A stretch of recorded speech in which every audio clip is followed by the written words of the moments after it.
Welcome to the Prepped and Polished podcast, the podcast that empowers you to take control of your education, featuring weekly interviews with influencers in the world of education, as well as tutoring tips, lessons, and updates. And now, here's your host, Alexis Avila. And welcome back to the Prepped and Polished podcast. This is episode 118. I'm Alexis Avila. Be sure to join our community. You can find us on Facebook, SoundCloud, Twitter, Google+, Instagram, YouTube. Just type Prepped and Polished and you will land where you need to be.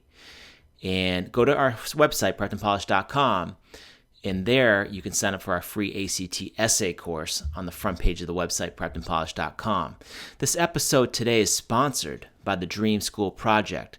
For the past 15 years, my friend, who went to Wellesley College down the street, by the way, Elizabeth Dankosky, has helped high-achieving high school students get into and thrive at the school of their dreams. And she's launching a mentoring program at the end of April 2016 called the Dream School Project. And this is a year-long program that helps 8th through 10th graders stand out apart in the admissions process by creating a unique project that showcases their interests and contributes meaningfully to their communities.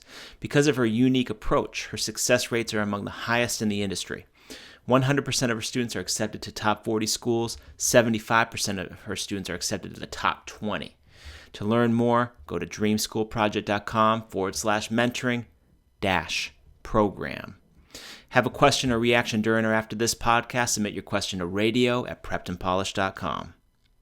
Let's get to today's guest and talk about him. Today, on episode 118, I'm talking to Ryan Gray, MD, founder of medicalschoolhq.net, a fantastic site to help medical school applicants guide their way through the admissions process.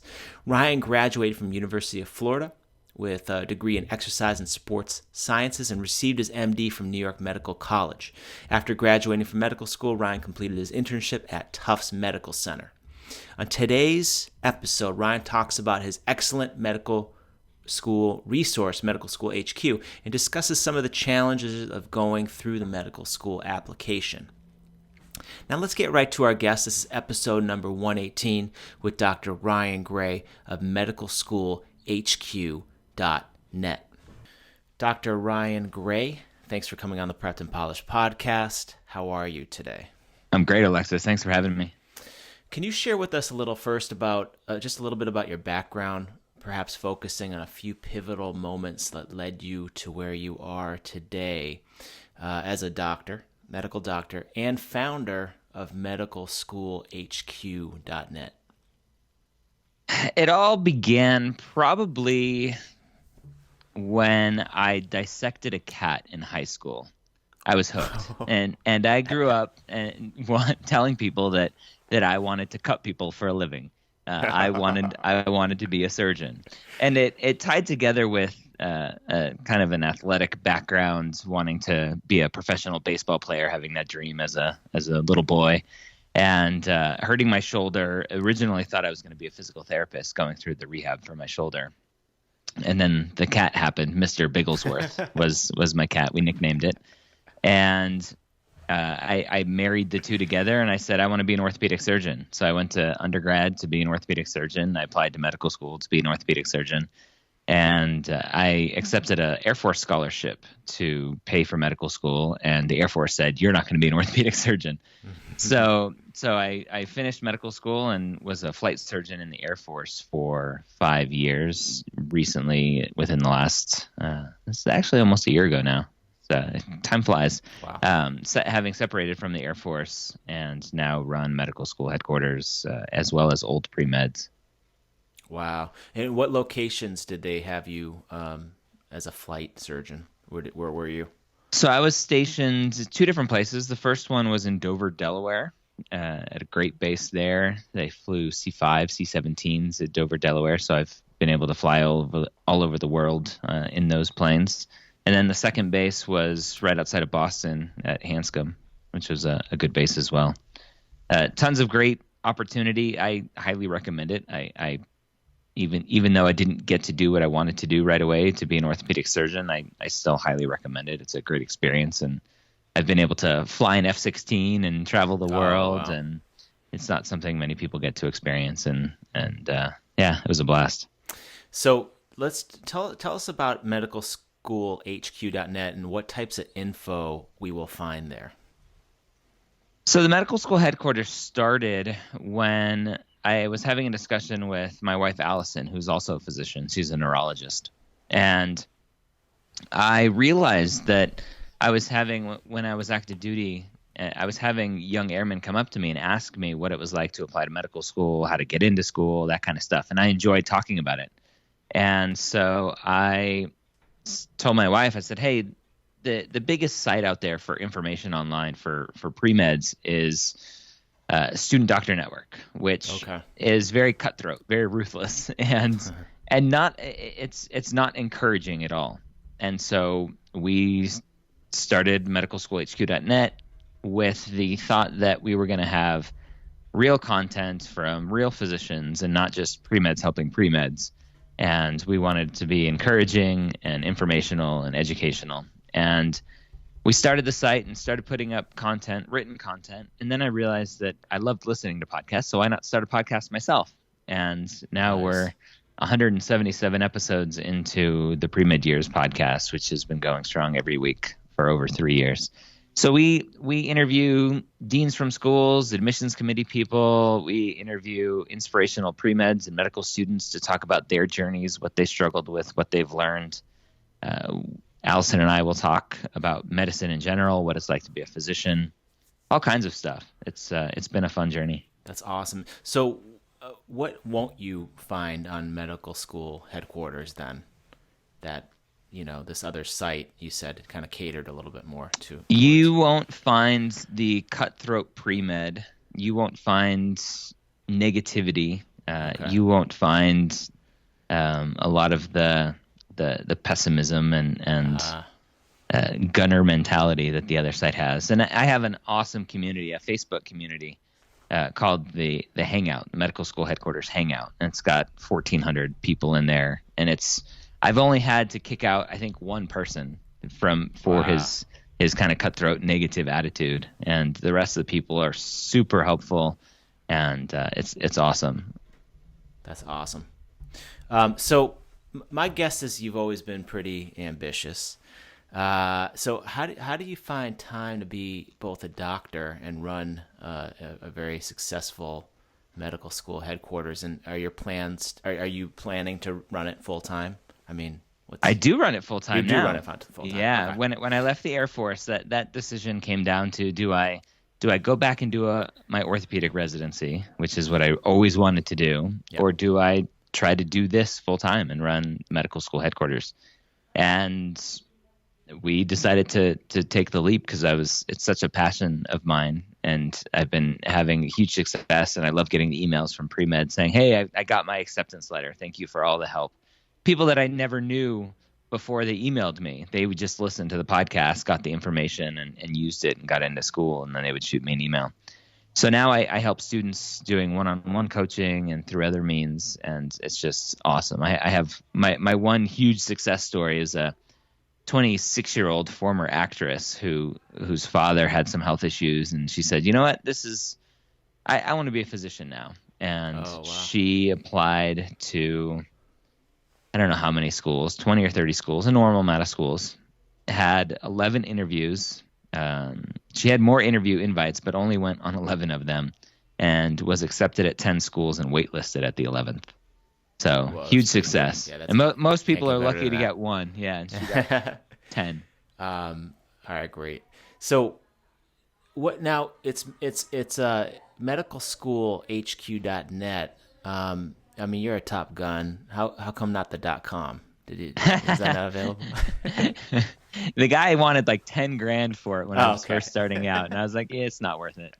Yeah. So I have medicalschoolhq.net, and then I also recently took over oldpremeds.org, which is a site for non-traditional pre-med students as well. Awesome. So what are a few of the major challenges today's potential doctors face when going through the process, the medical school application process? The biggest challenge is keeping enough encouragement and motivation to keep your eye on the prize. It's such a long process. There's so many classes that you need to take. There's the MCAT that you have to take. It's expensive to apply. There's the interviews that you have to travel to and prepare for and do well on. And you never know what exactly the admissions committee is looking for. Do they want the perfect 4.0 student and perfect MCAT score?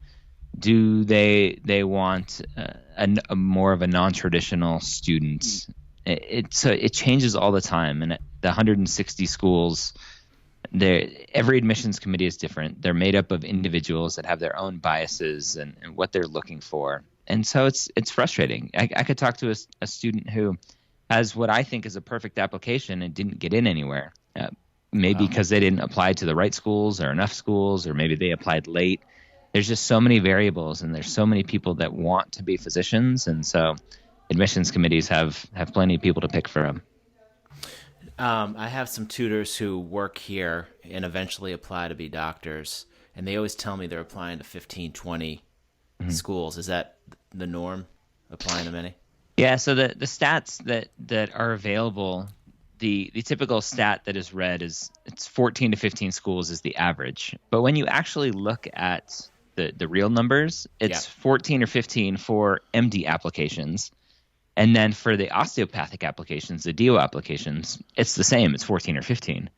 So you assume that most people are applying to both schools. And if the averages are 14 or 15 for both, then you would assume the average is about 30 schools total that people are applying to. Wow. So it's that data has never been combined together, but I would assume it's closer to 30 than 15. For the college admission process, I think most people would agree that it's harder to get into school today because there's just more applicants. Is that the same with medical school? Oh yeah, applications are always every year breaking the records for a number of people applying. The number of seats that are available are increasing. There are new medical schools that are opening up. There was a long period where there were no new medical schools opening, but now there are a lot more schools that are opening. So, cool. There are more seats, but it's just as competitive as ever.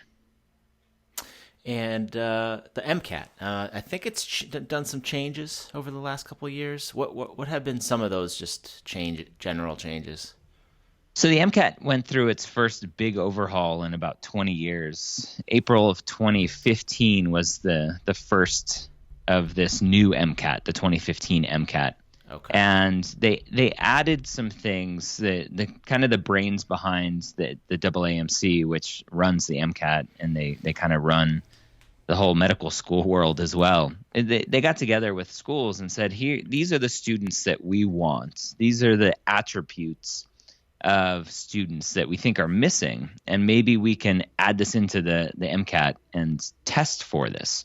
And so with the new test, you're dealing with the added sections of psychology and sociology.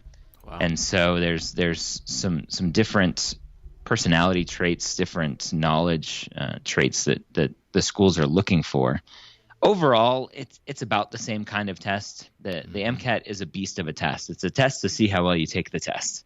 There's no test like it, and so students always one of the biggest mistakes is they assume that they're a good test taker and they do well in school. They don't have to study much.